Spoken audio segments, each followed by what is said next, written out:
I was taking a look at a deeper dive into this idea of Google and Apple combining to make an app that could help track and trace for COVID-19, people who test positive. This is an idea that is not new. It's been floated, but it is gaining traction as more businesses want to reopen.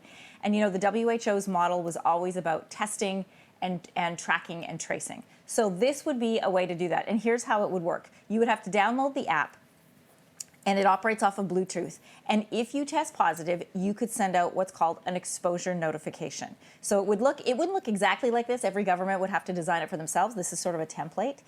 But it allows other users of the app to know that somebody's had it if you've been in close proximity with them. In terms of data collection, so it does operate off of Bluetooth, so it can track where you've been in the last 2 weeks. And why that's important is once you test positive, it can let other app users know if they've been in the vicinity of you and then decide whether they want to self-isolate or go and get tested.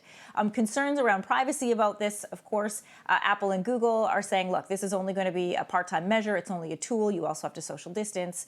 But also that it operates off of Bluetooth and that data wouldn't be stored permanently. This would just be for use for pandemic because it is through the app.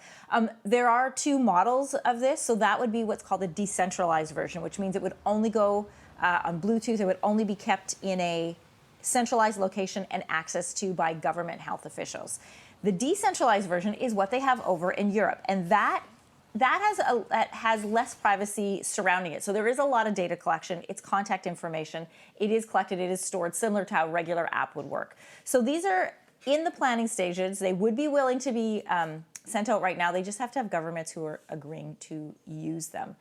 So, I mean, our phones track and trace everything we do right now. I mean, I'm going to say track and trace, and then all of a sudden I'm going to see all kinds of things come up on my phone later this hour, I'm sure. Yeah, that's true. Yeah. And I wonder, you say, so at this point that they just want the government to have access to the information? Because otherwise I would think that a lot of people would be very fearful, right? If you were like, oh, wait a second, I was in this vicinity, and now, you know, I'm getting this alert saying somebody else has been in this vicinity as well. That would be scary. Well, the other concerns, too, around insurance, right? There's insurance issues. There are, you know, who has access to your personal health information? Right. Can that be sold? They're saying, no, this is just for health measures. But again, lots of concerns around it, of course. And it depends generationally. Like our generation, I'm very cautious around this and around my privacy and my data and information. There's an entire younger generation who have only grown up with apps and online. And they don't protect that as closely. They opt in, opt in, opt in. Opt in, don't read, just check the box, right? Agree. Agree, right. Thanks for watching. If you like this, be sure to subscribe here. And you can check out more Your Morning videos right here.